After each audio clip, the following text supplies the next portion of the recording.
नमस्कार दोस्तों।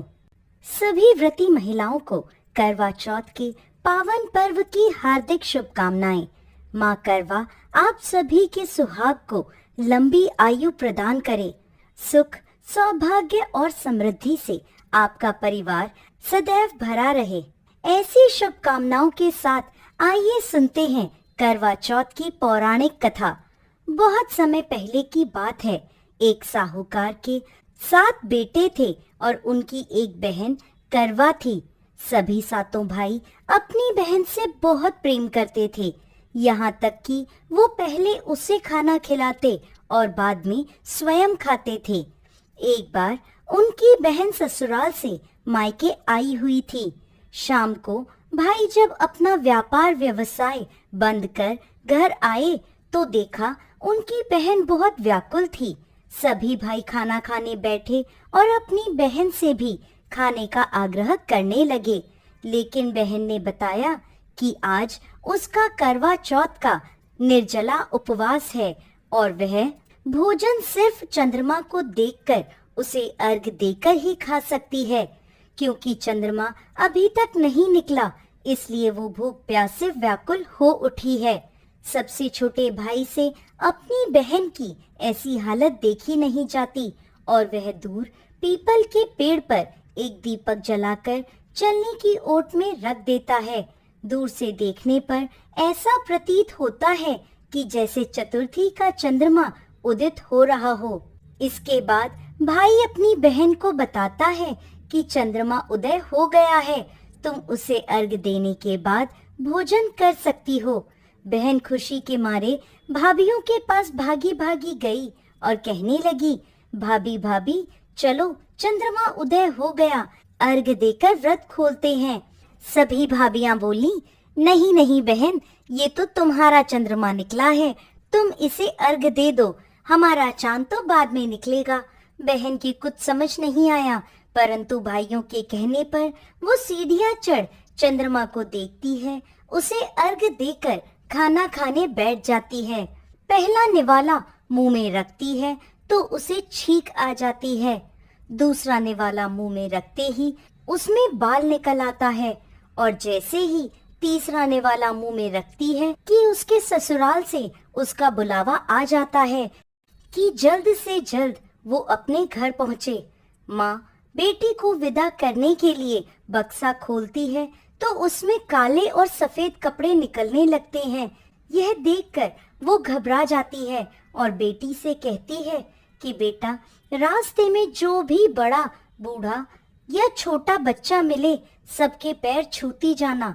जैसे ही कोई पूर्ण आशीर्वाद देकर बूढ़ सुहागन होने का कहे तो अपने पल्ले पर गांठ बांध लेना। वो अपनी माँ के कहे अनुसार करती है, परंतु कोई उसे सदा सुखी रहो तो कोई सदा सौभाग्यवती रहो तो कोई पुत्रवती हो, ऐसा आशीर्वाद देता है। कोई भी उसे पूर्ण आशीर्वाद नहीं देता। जैसे ही वो अपने ससुराल पहुंचती है तो घर के आंगन में छोटी ननद मिलती है। वो छोटी ननद के पैर छूती है तो छोटी ननद उसे आशीर्वाद देती है, सदा सौभाग्यवती रहो, सदा सुखी रहो, दूधो नाव पूतो फलो, बूढ़ सुहागन हो।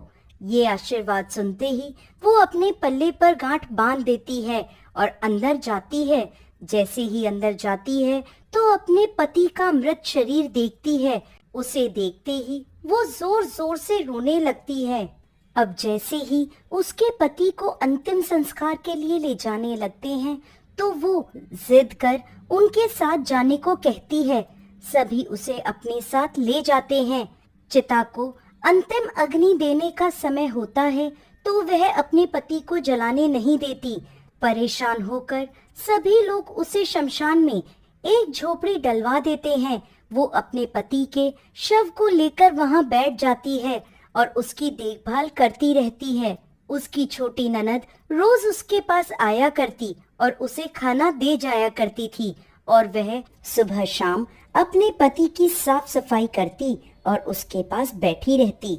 अब वो हर महीने की चौथ का व्रत करने लगी।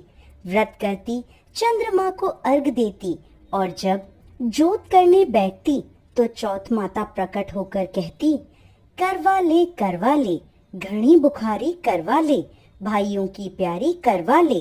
तो वह उनसे अपने पति की आयु मांगती, तो हर महीने की चौथ माता उसे ये कहकर वापस चली जाती कि तेरा सुहाग हमने नहीं, सबसे बड़ी चौथ माता ने लिया है, तो उन्हीं से अपना सुहाग वापस मांगना। ऐसे ही अश्विन माह की चौथ आई तो करवा उनसे कहने लगी, माता मैं 12 महीने से यहाँ बैठी चौथ का व्रत कर रही हूँ, अब तो मुझे मेरा सुहाग वापस लौटा दें। अश्विन की चौथ माता बोली, तेरा सुहाग मैंने नहीं लिया, मुझसे बड़ी कार्तिक की चौथ माता तुझसे नाराज है। यदि तू अपने पति के प्राण वापस चाहती है तो उनके पैर पकड़ लेना और छोड़ना मत। 16 श्रृंगार का सारा सामान तैयार रखना। ऐसा कहकर अश्विन की चौथ माता अंतर ध्यान हो गईं। अब जब कार्तिक की बड़ी चौथ माता आई तो करवा ने अपनी छोटी ननद से 16 श्रृंगार का सुहाग का सारा सामान मंगवाया। जब ननद ने जाकर माँ को यह बात बताई तो सास बोली, लगता है पागल हो गई है, जो मांगती है दे आ। छोटी ननद सुहाग का सारा सामान लेकर करवा को दे आती है। अब वह करवा चौथ का व्रत रखती है, चंद्रमा को अर्घ देती है और जैसे ही जोत करती है तो कार्तिक की बड़ी चौथ माता प्रकट होती हैं और कहने लगती हैं, करवा ले, घनी बुखारी करवा ले, 7 भाइयों की प्यारी करवा ले, दिन में चांद उगाने वाली करवा ले। उसने चौथ माता के पैर पकड़ लिए और बोली, माँ मेरा सुहाग मुझे वापस लौटाओ। ये सुन चौथ माता बोली, अरे तुझे सुहाग से क्या काम, तू तो बहुत भूखी है, 7 भाइयों की प्यारी बहन है। इस बात पर करवा कहने लगी, नहीं माता, मुझसे बहुत बड़ा पाप हो गया, मेरे सुहाग को मुझे लौटा दो। मैं आपके पैर तब तक नहीं छोड़ूंगी जब तक आप मेरा सुहाग मुझे वापस नहीं लौटाती। यह सुनकर चौथ माता ने करवा से एक एक कर सुहाग का सारा सामान मांगा और करवा उन्हें सारा सुहाग का सामान देती गई। तब चौथ माता उससे कहने लगी, तुझे जरूर व्रत करने की सारी विधि कोई समझा कर गया है। तो करवा कहने लगी, माता मुझे तो हालात ने सब कुछ समझा दिया, आप बस मेरा सुहाग मुझे वापस लौटा दे। तब चौथ माता ने अपनी आंखों से काजल निकाला, उंगलियों से मेहंदी, मांग से सिंदूर और इन सब को करवे में घोल दिया और उस जल से उसके पति को छींटा लगाया। छींटा लगाते ही उसका पति जीवित हो गया।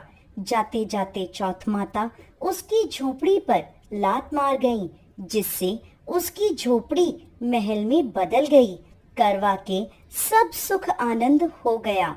शाम को जब छोटी ननद भाभी के लिए खाना लेकर आई तो देखती है कि भाभी की झोपड़ी तो कहीं है ही नहीं, उसकी जगह एक बड़ा सा सुंदर सा महल खड़ा है। उधर खिड़की में बैठी करवा छोटी ननद के आने की प्रतीक्षा कर रही थी। छोटी ननद को आवाज देकर करवा दौड़ी दौड़ी उसके पास